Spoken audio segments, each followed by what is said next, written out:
안녕하십니까. 월간조선 박희석입니다.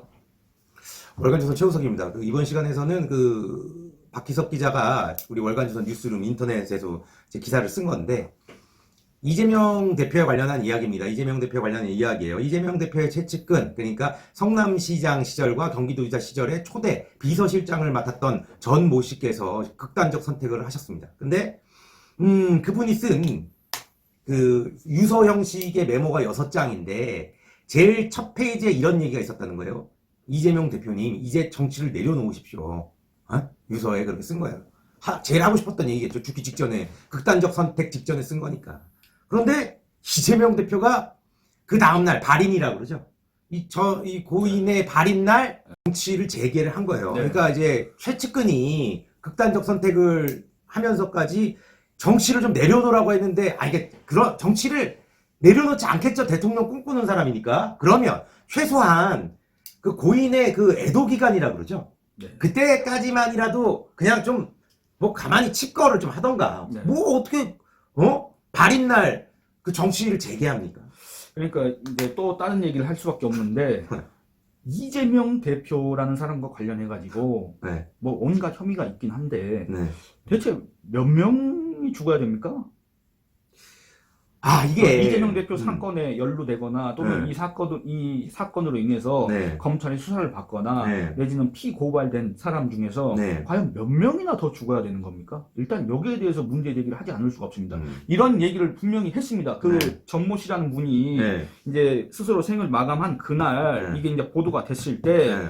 당연히 이런 의문을 다들 가졌을 겁니다. 또 진짜로. 왜냐하면 저도 진짜 그걸 기사를 보는 순간, 접한 순간에 이랬기 때문에 네. 대체 몇 명이나 더? 대체 그들은 또 왜 죽어야 되는 네. 이재명 대표는 이제 검찰 쪽에, 이재명 대표와 그 측근들은 검찰 쪽에 책임을 넘겼는데 이겁니다. 지금까지 만약에 처음 죽었어요. 처음 극단적 선택을 한 이 사망자가 나왔으면 검찰 얘기를 믿을 수 있습니다.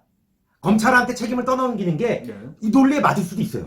근데 5번째예요. 그럼 검찰이 예를 들어 이렇게 하면 이렇게 공격할 줄 아니까 이렇게 이 영상도 찍었다는 거 아니에요? 이분 조사는. 검찰이 네. 바보가 아니잖아요. 그러니까요. 오히려 이런 아주 민감한 그럼요. 이런 어떤 진영이 갈려 있는 그렇죠. 상태에서 눈치를 볼 수밖에 없는, 그렇죠. 그냥 그렇죠. 너무 완벽한 증거가 있어야만 잡을 수 있기 그렇죠. 때문에 눈치를 볼 수밖에 없는 그 상황에서 허술하게 하지 않습니다. 그럼요. 그리고 중요한 거 뭐냐면 제가 묻고 싶었던 게 이겁니다. 네. 어떤 특정 인물과 관련해 가지고 검찰 내지는 수사기관의 수사가 이루어지는 과정에서 네. 이렇게 다수가 극단적인 선택을 하거나 또는 석연치 않은 사망 이거 하는 그런 사례로 저는 본 적이 있습니까? 없습니다. 저는 만약에 무슨 조사가 예를 들어 이제 국정원 직원, 네. 이재명 대표가 잘못 안 했는데 왜 죽나요? 네, 이래갖고 이런 국정원 네. 직원이라든지. 근데 그 직원도 댓글 없었다는 거 아니에요? 자기네들 선거 여론전 한 적 네. 없다고 해서 이제 네. 극단적 선택을 한 거 아니겠습니까? 그러니까 네. 저는 이게 너무나도 의문이 나옵니다. 저도.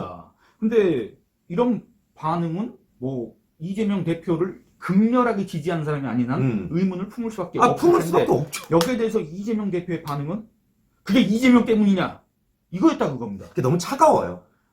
이재명 때문이죠. 그것도 약간 좀 그러니까 실상을 표현하는 데는 좀 부족한 감이 있습니다. 이게 차갑다 이건 아닌 것 같은데. 강도가 더 훨씬. 예. 그러니까 전모 씨라는 사람이 이재명 대표가 성남시장이 됐을 때 비서실장을 했고 경기도지사를 그리고 성남시가 무슨 특례시가 되고 나서 3급 국장 자리가 생겼는데 최초로 성남시에서 3급을 했고 부이사관을 했고 경기도지사로 갔을 때 또 경기도지사 비서실장을 하고 이렇게 승승장구하다가 경기도시주택공사 사장 대리까지 한 사람인데, 그러니까 이재명이라는 사람 옆에서 최측근에서 그 정진상 이런 사람들 말고 어떤 가장 실질적인 행정적 조언을 하고 행정적인 뒷받침을 할 수 있는 그 사람이 12년 동안 보좌를 한 사람이 죽었지 않습니까? 근데 이재명 대표는 검찰 압박 수사 때문에 그게 이재명 때문이냐 이런 얘기를 그러니까 사실과 무관하게 이 사람의 사고는 도대체 우리 같은 보통 사람들은 따라갈 수가 없구나. 그러니까 예를 들어 검찰한테 책임을 넘기고 싶어도 눈물 정도 좀 나오지 않겠습니까? 이제 진짜로? 이제 공적인 자리라서 개인의 감정을 드러낼 수는 없다 이렇게 또 얘기할 수는 있겠습니다만 그게 아니라 감정을 드러낼 수는 없어도 최소한의 이낙연은 울었잖아요. 이낙연 전 대표는. 옵티머스 그때. 그분에 대해서는 이제 나중에 얘기할 기회가 있겠습니다. 네. 어쨌든 그렇습니다. 저는 여기에서 또 충격을 받았습니다. 라고 얘기하면은 아직도 이재명을 모르느냐, 왜 충격을 받느냐라고 생각하신 분들이 혹시 계실 겁니다. 그래서 저도 그 얘기를 하고 싶습니다. 이 전모 씨가 유서에서 유서를 6장을 썼다는 거 아닙니까? 네. 6장을 썼는데 그 중에 한 장을 이재명이라는 사람한테 썼다는 거 아닙니까? 그렇죠. 죽기 직전에. 네. 마지막 생애 마지막 네, 순간에. 그럼 얼마나 그게 특별한 의미가 있는 겁니까? 근데 저는 이제 이 전모 씨가 이재명 대표한테 이런 얘기를 했다는 거 아닙니까? 유서를 통해서. 이제 더 주면 안 되지 않습니까? 정치를 내려놔라. 더는 희생자가 없어야지요. 막 이렇게 했다는 거 아닙니까? 그리고 측근 관리 좀 잘해라. 네. 그리고 대표님 책임이 뭐 어디까지인지는 더 잘 아시지 않습니까? 이런 취지의 얘기도 했다는 거 아닙니까? 근데 저는 이 내용을 보면서 그런 생각이 들었습니다. 이 전모 씨가 이재명 대표라는 사람을 12년 동안 최측근으로 이렇게 옆에서 보좌를 했는데 아직도 이재명이라는 사람 잘 모르는구나. 그래서 결국에는 정치를 내려놓으십시오라고 분명히 생애 마지막 순간에 최측근으로 활동했던 사람이 권했는데 이재명 대표는 그에 아랑곳하지 않고 그의 이제 발인이 된 그 당일날 오후에 서울역 광장에서 서울광장인가 서울역 광장인가 어쨌든 그러니까 문재인 윤석열 정부를 규탄하는 그 집회에 참석해서 윤석열 정부의 대일 정책, 대일 접근법에 대해서 어마어마하게 비난을 했다 그겁니다. 그러니까 지금 현재 이재명 대표가 지금 받고 있는 온갖 혐의 그리고 이재명 대표 관련 사건에 연루된 사람들의 이런 비참한 최후 이런 것들을 감안했을 때 과연 이재명 대표가 지금 현재 윤석열 정부 그게 맞다 틀리다를 떠나서 윤석열 정부에 대해서 이래라 저래라 이렇게 얘기할 만한 시기인가 그런 자격이 있느냐 이게 의문이 든다고 봅니다. 그게 또 그런 차례인가? 근데 먼저 해야 될 일이 있잖아요. 그렇습니다. 참 이재명 대표, 그러니까 이거는 하나 이게 있습니다. 더 이상 희생자가 나오면 안 되잖아요라는 내용이 있지 않습니까? 여기 주목할 필요가 있습니다. 뭐냐면 여기가 비서실장이니까 비서실장 이 밑에 있던 직원들도 조사를 받았을 거예요. 한 번 정도씩은 참고인 조사는 받거든요. 그러면 그 조사를 받고 와서 그 후배들이 이 비서실장한테 하소연했을 수도 있다고요. 형님 이거 자칫 잘못하면은 이거 우리는 시장이나 도지사가 시키는 대로 다 했는데 아니 공무원이 시키면 해야 되잖아요. 시키는 대로 다 했는데 이거 우리가 다 뒤집어 쓰게 생겼습니다.